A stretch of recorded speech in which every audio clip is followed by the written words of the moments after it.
the cosmic sex goddess, the be-all, end-all who raises passions and tempests. She channels the muses and is a walking, breathing embodiment of art. She inspires lust and raptures from those in her presence. The Hetaira were these embodiments. They were courtesans and professional companions in ancient Greece. The Hetaira or courtesans today tend to more frequently be mistresses or extramarital companions, even sometimes professional ones, rather than the wife and the mother. Hetairas lead an unconventional life, which also stems from an unconventional inner life. Their inner life tends to have a lot of emotional wanderings and explorations, and tends to touch on temporary relationships rather than permanent attachments. Marriage for this type of woman would be like trying to wed the goddess Aphrodite. Good luck with that one. So let's look at the story of Aphrodite to discover the mythology and also the undercurrent that infuses this archetype. Time ago, a long, long time ago, there was the god of the sky known as Uranos. Anytime Uranos was filled with passion and was feeling a little hot and bothered, he would come down to the earth, who was Gaia, and he would press himself into her and lay heavy upon her and have his way with her until she was satisfied. However, at the same time he was really enjoying frolicking, he wasn't so into children, which was obviously the sort of natural occurrence between the meeting of heaven and earth and choosing to bed like the mother fertility goddess Gaia, who was like basically born to be a mother. Uranos was like, that feels really good, and get rid of those babies. He was into getting his jollies off, but disliked children so much that when Gaia would try to give birth, Uranos would stuff the kids back into her. What? He essentially didn't give space for Gaia to do what Gaia was meant to do, which is have children. Gaia was meant to be a mother. Mother Earth wasn't allowed to be in her full expression of being a mother, and basically was like, I'm tired of this shit. So she brought forth iron and fashioned a sickle, and she asked her children to intercede on her behalf. Kronos, probably pissed off that he couldn't leave his mother's womb, volunteered. Kronos went up to the sky and he castrated his father, kicked him out of heaven, and took his severed member and threw it into the sea. Out of Uranos's severed phallus sprang the foam-born love goddess Aphrodite. That's quite a beginning. We birth what we most need to express. So Uranos, through his severed genitals, essentially birthed his ideal inner feminine. So the woman in Botticelli's painting is the transformed genitals of her father, in case you wanted to know that. Aphrodite was cut off from her father, so her journey seeks to close the distance between the heavenly and the earthly bodies, and to also repair the wounded, rejected connection between the masculine and the feminine by being born into a different ecosystem that's not mother-father based. It's pretty hard to marry and settle down with a Hetaira or a woman who's embodying Aphrodite. Aphrodite detested marriage, and she was given the office of making love or remembering.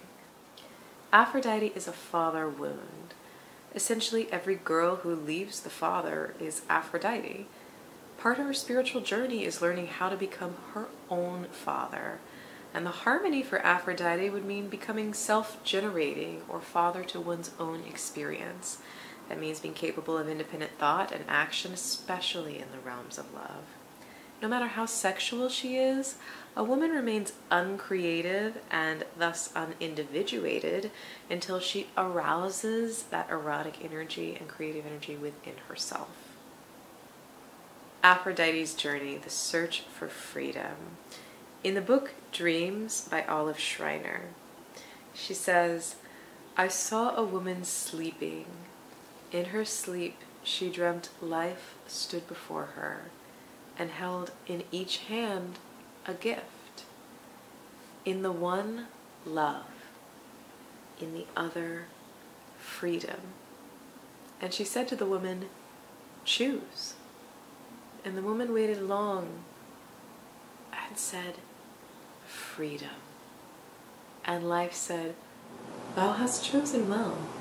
If thou hadst said love, I would have given thee what thou didst ask for, and I would have gone from thee and returned no more. Now the day will come when I shall return, and in that day I shall bear both gifts in one hand.'"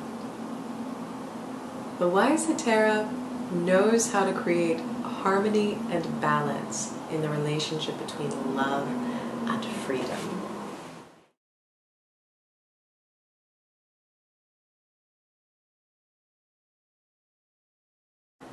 Modern-day Hetairas defy convention and a conventional life, and often create for themselves unconventional relationships to accompany their unconventional life.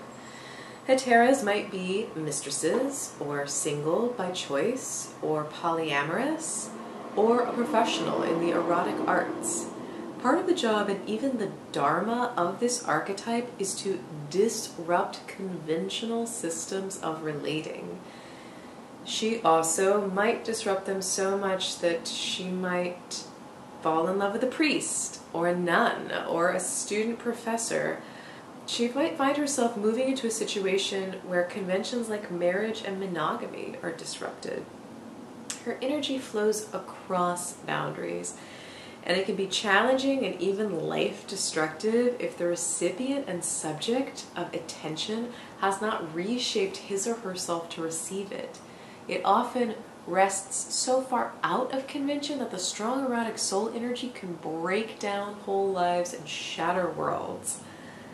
Likewise, if there's a part of the Hetaira that's trying to force herself into convention and to live a conventional life in a conventional relationship, that can lead to an inner breakdown and also agony and despair and all sorts of really painful emotions. So the kind of counter to the wise Hetaira who knows how to find the harmony in love and freedom is the wild girl spirit, that kind of airy-fairy, sometimes we call her the Puella Aterna, that divine, like, you know, wild girl child. Part of the Hetaira that is unindividuated from her father and also still belongs to her father. So she's going to have a lot of trouble committing to any sort of relationship or having a longer commitment because she almost obsessively craves freedom. It almost becomes like compulsion for her. Like, how free can I be? And part of it's because she hasn't yet acknowledged the ancient father rune and the severing that happened there. Hetairas depend upon admiration. They thrive on it. It's their fuel. We love to be admired. Of course, Hetairas admire others, but part of that even has a kind of self-enhancing quality to it. Look at others and you see, like, oh, their good qualities and fluff them up, and they in turn, through being fluffed, fluff us. Part of the Hetaira magic and inner alchemy is that she's a safecracker, so she's oftentimes not even aware of like how deep her words and actions can go and what parts of like the emotional, maybe like slightly walled off or you know, like separated parts of like the chakra system or the soul might be there, that when her words and energy hit, they start to wake up and become alive again. And that can also lead to these kind of conflicting energies, like, I'm so awake and I'm so, you know, turned on by life, and it's also bringing up like jealousy, rage, I want to cling to it, you know, I want to make it mine and own it completely. So it can wake up some pretty dark spaces within the human psyche and consciousness. And with all of this, there is the capacity to delight and awaken and inspire. And then there's also the capacity for Hetaira to blind people with this energy and to lead them astray. She can both bestow sight and she can take it away, both in the service of love. So when someone is awakened by love, they can see things as if it were the first time they were seeing them.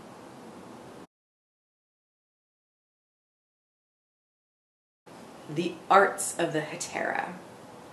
So Hetairas tend to be pretty schooled and also naturally gifted in these sacred erotic arts like beauty and aesthetics and sacred conversation. That archetype, it's very focused on like knowing one's own beauty and then being able to enhance it to become even more beautiful, and not necessarily with like, you know, commonplace like cosmetics or fashion or designer clothes. Hetaira knows how to rock her own beauty and how to access it.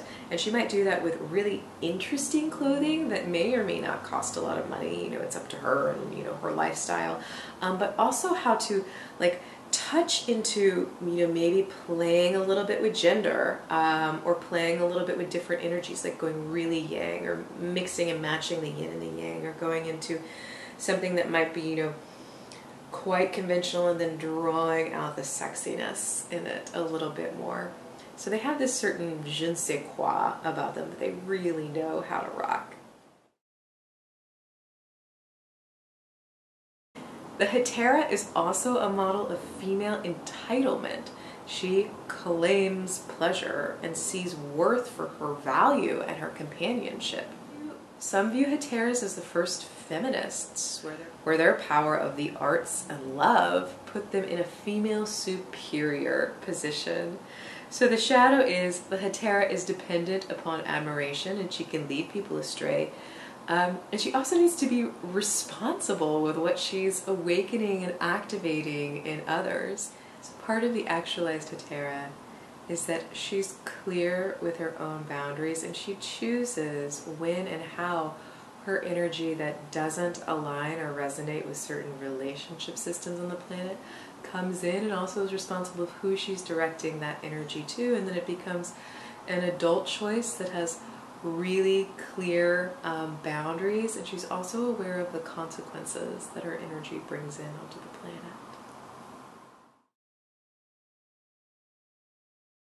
Part of the actualized Hetaira is to be responsible in whose soul you're whispering to and what it's activating, and to help both your process and their own usher in a new level of consciousness.